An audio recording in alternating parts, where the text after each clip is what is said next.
Hola a todo el mundo, me llamo Raquel Sigüenza Martín. Lo primero que quiero hacer es unirme a esos mensajes de ánimo y de apoyo en estos momentos tan delicados en los que nos encontramos y me gustaría aportar mi granito de arena en esta iniciativa de la Asociación de Jóvenes Investigadores en Ciencias de las Religiones junto con el Observatorio de Religiones Comparadas, tratando de un asunto bastante curioso, muy interesante,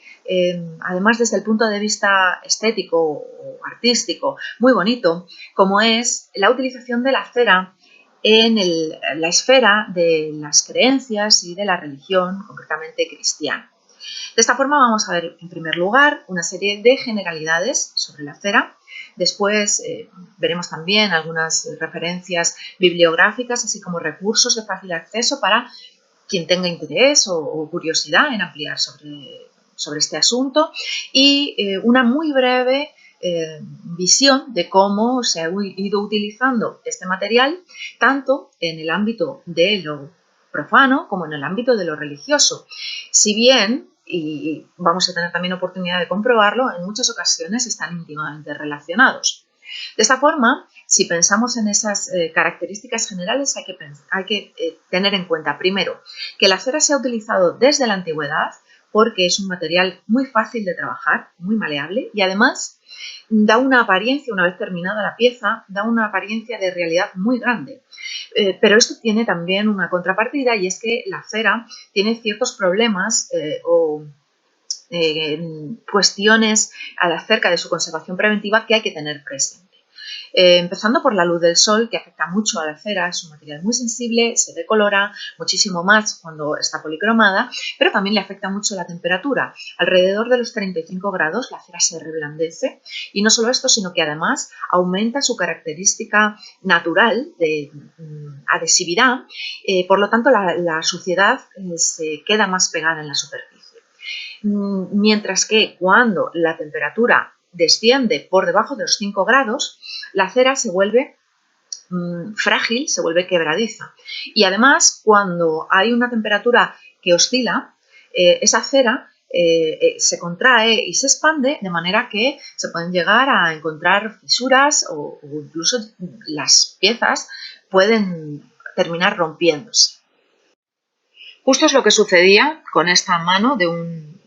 modelo anatómico del Museo de Anatomía Javier Puerta, que como vemos tiene toda la parte superior completamente levantada.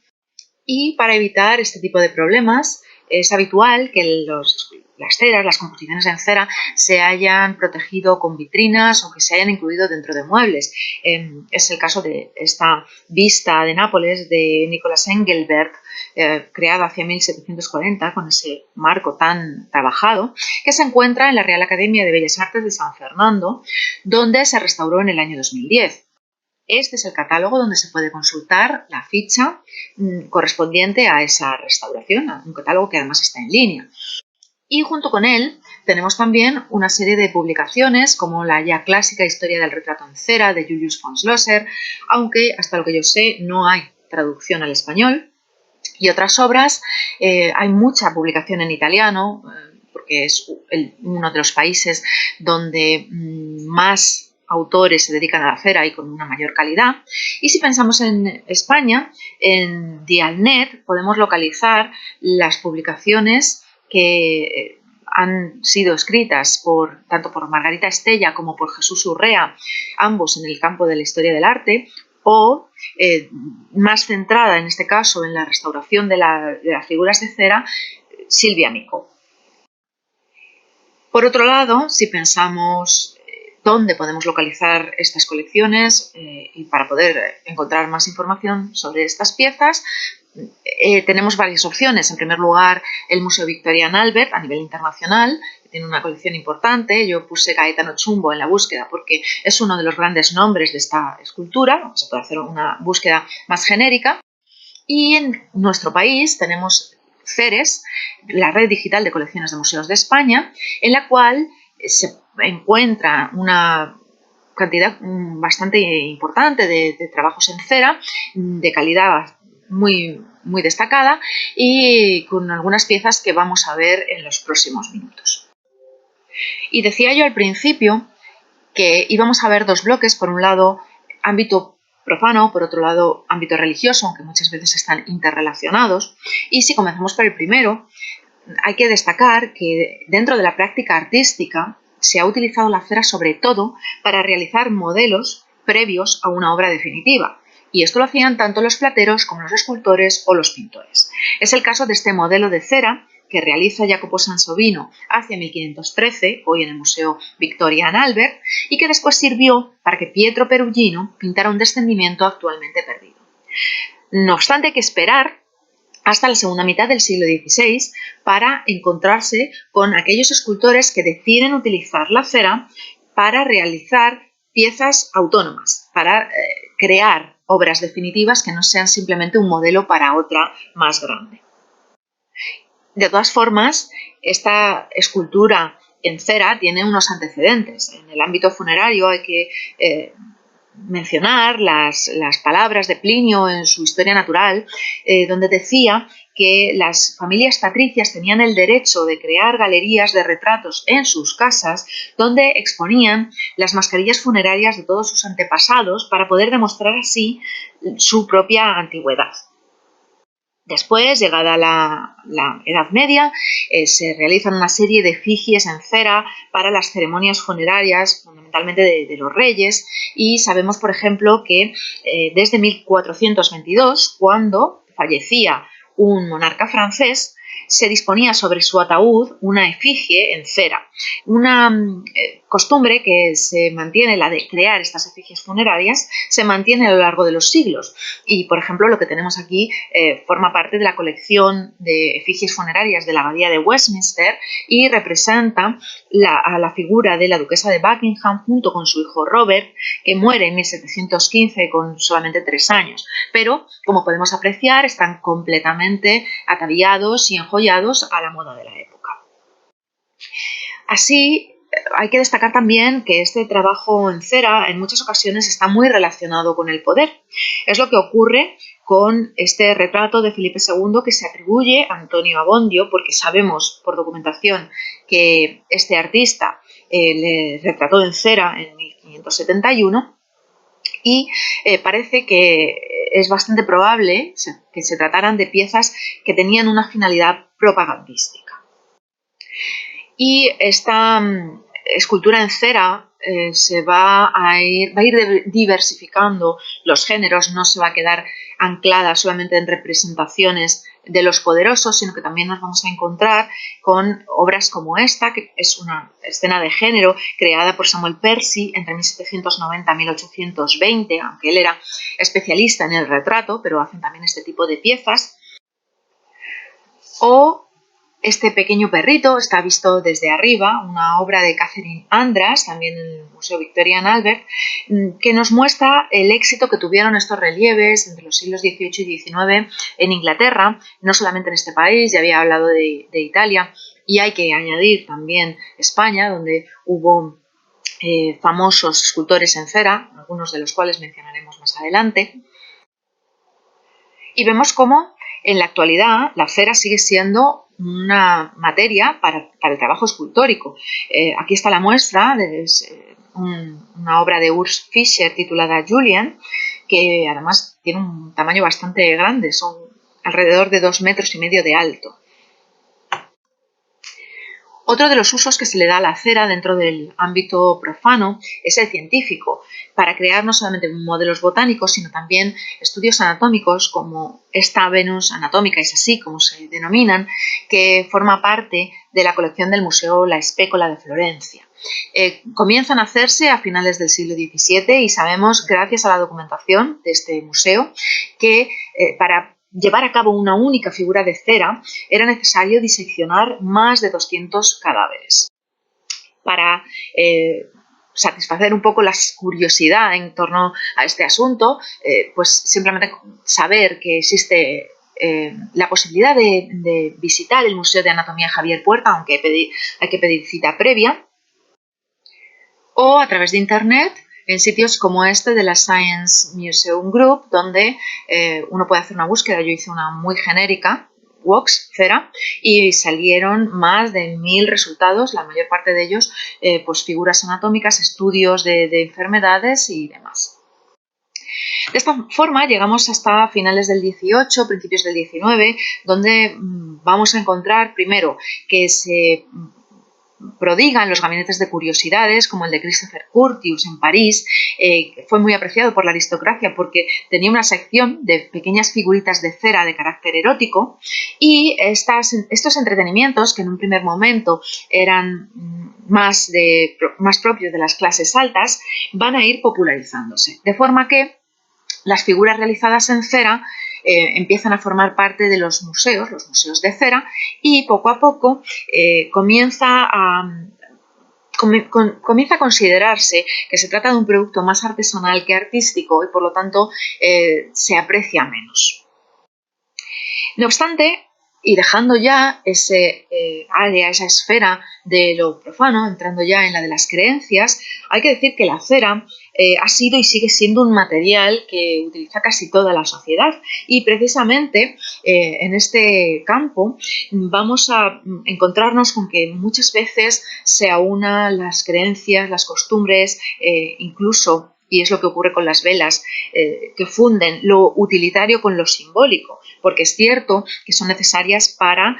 iluminar los altares, pero muy pronto la llama se va a considerar como una representación de Cristo, y también de una manera muy temprana ese simbolismo va a trasladarse a toda la cera de esas velas.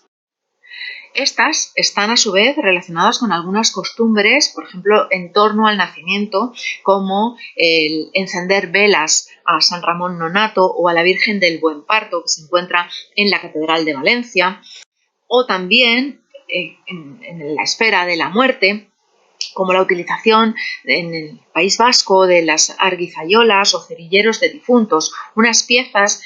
similares a las que se encuentran también en Guadalajara con la denominación tablillas de difuntos, y que son, como vemos aquí, una tabla de madera más o menos decorada en torno a la cual se enrolla la cera, y esa pieza se lleva hasta la iglesia y se enciende durante el tiempo que dura o bien la misa o alguna otra celebración en honor o en recuerdo a los difuntos. Por tanto, ya estamos viendo que la cera tiene una gran importancia en la religión, y esto se ve también reflejado en las cofradías, donde existe la figura del mayordomo de cera, que es quien la administra. Además, tienen las arcas para la cera, como la que tenemos en la imagen, en las cuales se custodiaba esta, y además se cerraban con cerrojo y llave. Y por otro lado, para registrar las entradas y salidas de esta cera, por ejemplo, de la cofradía a la iglesia y luego la vuelta, existía el libro de la cera, y para poder llevar a cabo esos traslados, la cesta de la cera. Precisamente a partir de las velas, concretamente a partir del cirio pascual, se crean los Agnus Dei, que han sido estudiados por María Antonia Herradón en el artículo que se ve en la imagen, además se puede consultar en línea, y se trata de una especie de medallones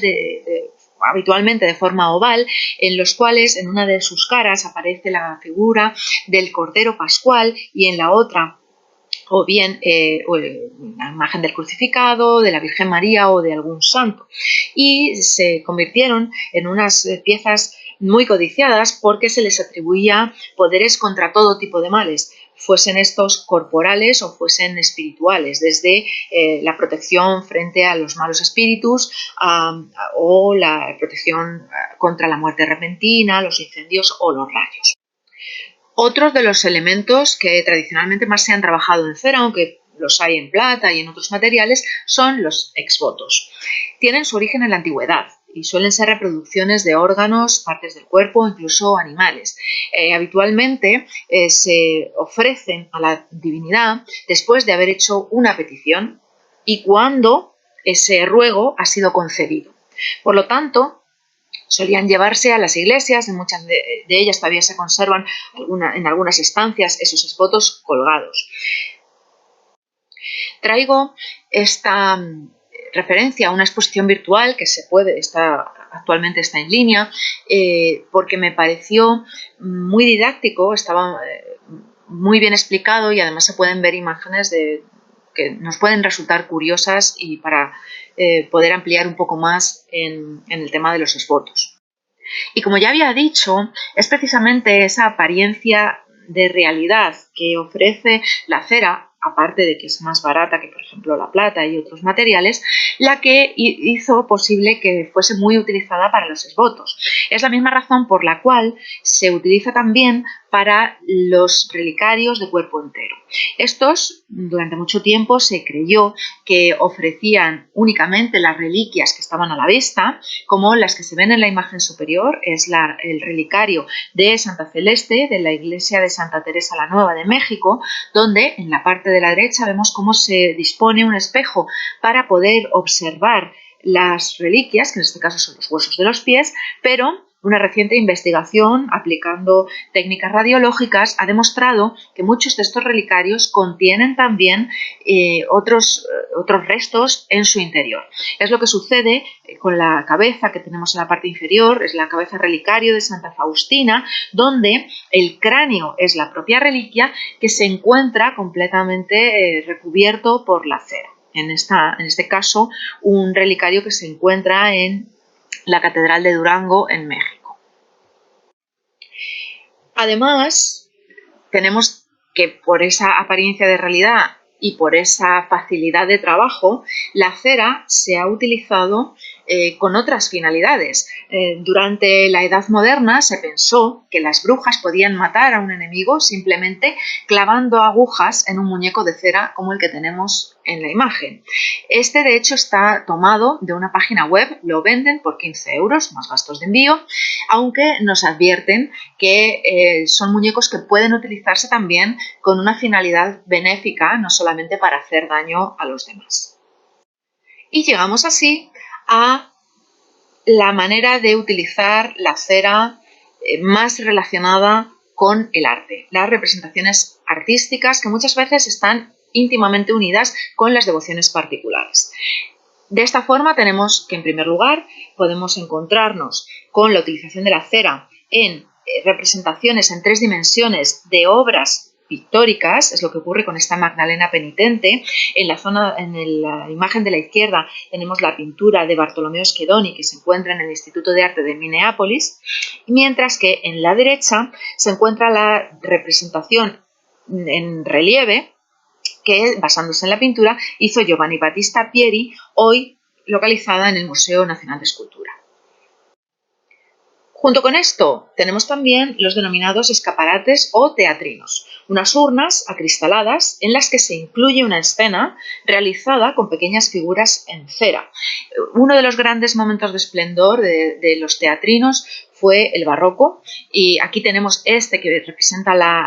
el descanso en la huida a Egipto. Se encuentra en el Museo Nacional de Artes Decorativas y fue creado por Fray Eugenio Gutiérrez de Torices, uno de los grandes nombres en España de este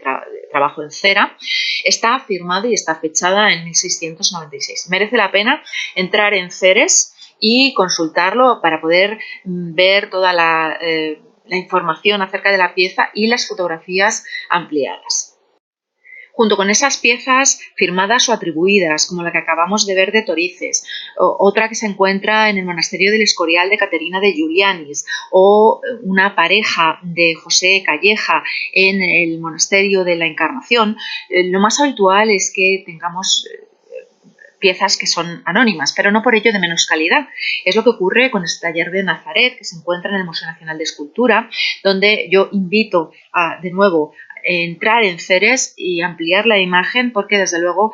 los detalles, el nivel de delicadeza y de la búsqueda de lo anecdótico es realmente muy destacable. Y por supuesto no me quiero olvidar de este otro tipo de representaciones que quizá no llegan al grado de perfección de las que hemos visto antes, pero son de factura más sencilla, es cierto, con piezas quizá ingenuas, aunque desde mi punto de vista con muchísimo encanto, como este Belén que se encuentra en el Museo de Arte e Historia de Friburgo. Muchas de estas composiciones además forman parte de lo que se conoce como trabajos de monja. Y junto con esas escenas en los teatrinos tenemos también inclusión de otras escenas de cera dentro de relicarios como este que se encuentra en el Museo Nacional de Artes Decorativas,